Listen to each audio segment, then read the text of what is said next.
Hi there, welcome to my coaching tips or concepts, and today's tip, so the last one of the week before it goes to weekly next Monday, is around neuroplasticity.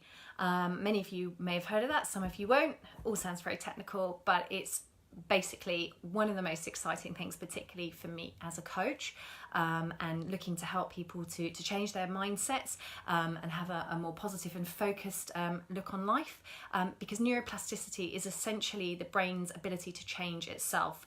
Now, there's a lot of different material on the subject. There's a lot of different courses. My friend Gabia Tolokito runs an amazing neuroscience course if you're interested in this, so shout out to Gabia there. I will attempt to paraphrase some fairly chunky science, but essentially the idea that your brain is static and doesn't change, or that it's malleable as a child and then you get to a certain age and that's it, you can't learn anymore. All that is a complete crock. Basically, more and more evidence is coming to light, more and more studies and meta-analysis of incidences where the structure and function of people's brains has been able to change. There's a few key phrases that come up. Number one is neurons that fire together, wire together. So what they're saying is the neural pathways in your brain, the information highways as it were, when they send messages together, when there's a number of tasks that add up, a number of different neurons that are used all in one go, when you fire them, so when you do a piece of behavior that requires lots of different pathways in your head, and you do that and you do that and you do that, those fuse together and produce this kind of network of neurons or neural pathway. So think of that a bit like a highway or a motorway here in the UK, we'd call it. And if you are, what they're saying is, if you're using that motorway constantly, it's staying wide and huge, and lots of information is passing through it. But the other phrase is use it or lose it. And what happens is, if you don't use these pathways, they kind of dwindle. So they become little overgrown pathways with lots of shrubs.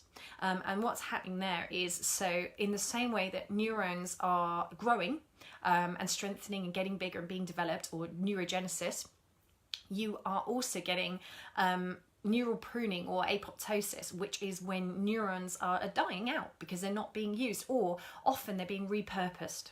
So if there's a behavior that you do and you do and you do, and then you don't use that anymore, it kind of, that area shrinks, and the areas you are using, they kind of take that area of the brain over. Your brain is so clever and so adaptable.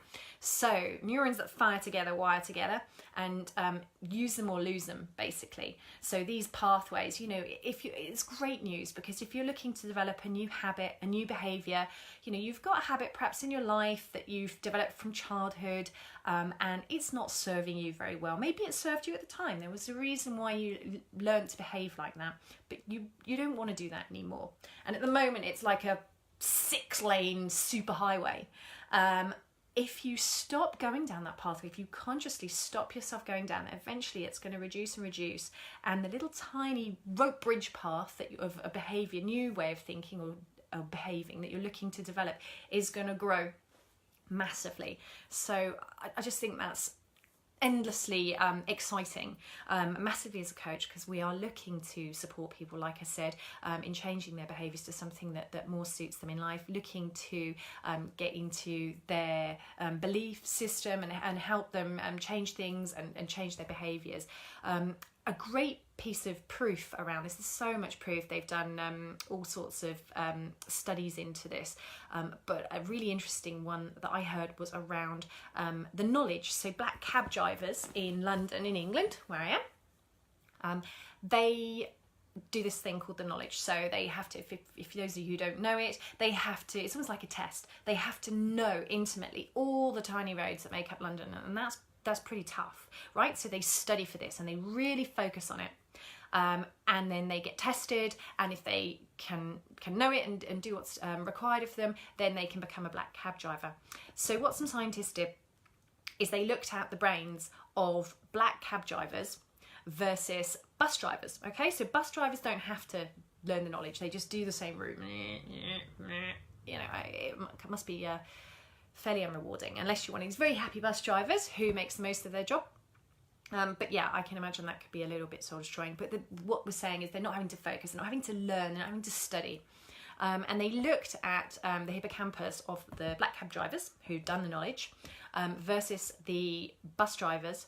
And they saw that the hippocampus was much larger in the black cab drivers, and it grows in response to learning. And they did all sorts of controls in this as well, so that you could see it wasn't just, and other factors. It's basically the hippocampus, the grey matter in our brain grows in response to learning. It changes, and it pinches bits. If it's an area is growing and a network wants to expand, it'll take it from bits you're not using anymore. Don't panic, bits you're not using anymore.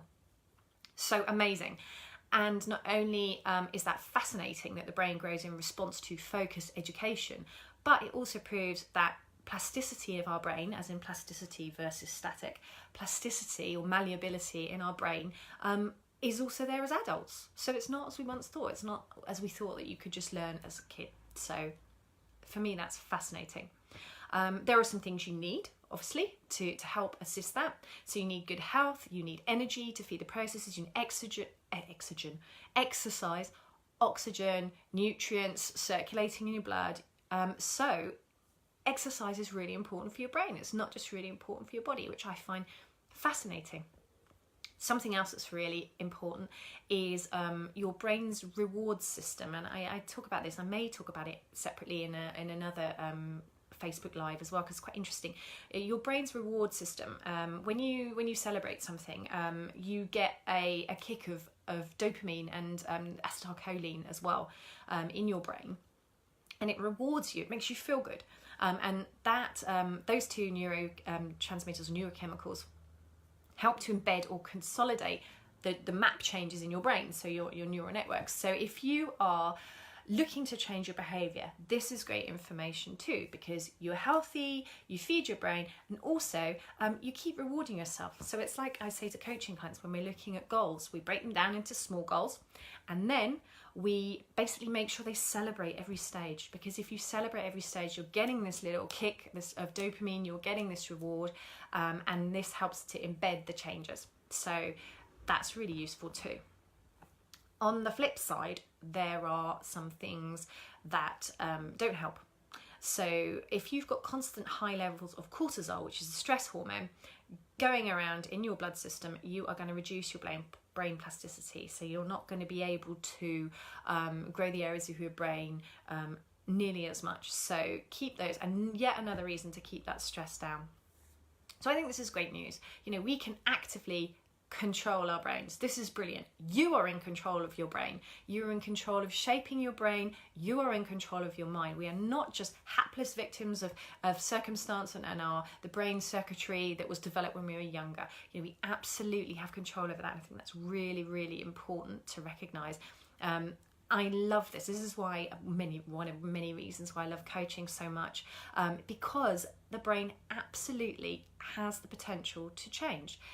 The adage, old adage, a leopard can't change its spots, in this case is completely wrong. Hello, Alison, darling. Mwah.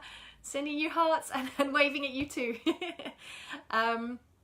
So I also love this as a scientist, because I've got a science background and I really, really like to have that. Thank goodness for brain change. You are so right, girl. Thank goodness, eh? Otherwise we'd all be, stuck and moany and grumpy. And actually there is so much potential out there. And I love the fact that we can rewrite old habits, behavior patterns that no longer serve us. A fantastic book. I said I'd point you guys to resources in this, and I'd point you off to different people who you can go and read about. There's a fantastic book called The Brain That Changes Itself by Norman Doidge, and I checked out last night. I googled it, and there's actually a free PDF kicking around of this. So Google The Brain That Changes Itself, Norman Doidge, and you can even go and get this. Although also support the chap, go buy his book. Some fascinating stuff, loads of different studies into incidences where the brain has changed itself. Fascinating things, things where certain parts of people's brains have become injured and other parts of the brain have taken over. So absolutely fascinating. So in summary, energy, exercise and focused learning for your brain. One thing I forgot to mention actually is it needs to be focused learning.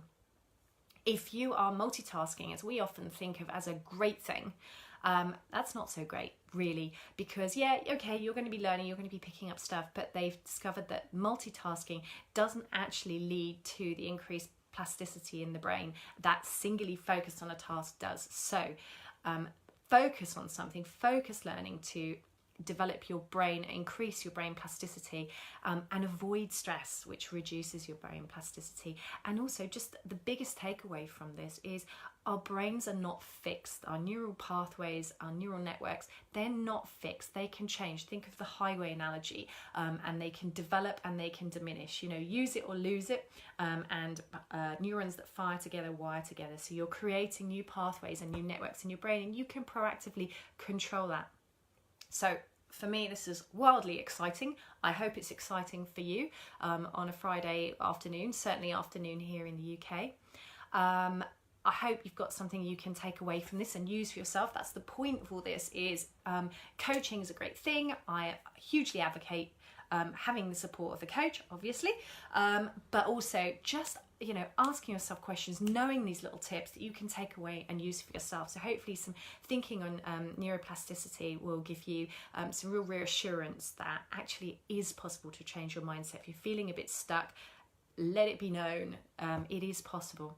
So on Monday, so nothing over the weekend, on Monday when I go to the regular weekly slot for this, which will be Monday Magic, I will talk about language, why we should pay attention to what we say to others, but also really crucially to ourselves. Our language is what we use to program our brains, so we need to choose what we put in there wisely. You know, it's like computers, they say kind of rubbish in, rubbish out. So look what we're doing with our language and how we can program our brains. And thank you for watching. I hope this has been useful. Thank you to those who have said hi, who have liked, who have shared. Bless you. Please share. Please feel free to share. I hope it's helpful. Have a great weekend, and thanks for watching. Take care. Bye.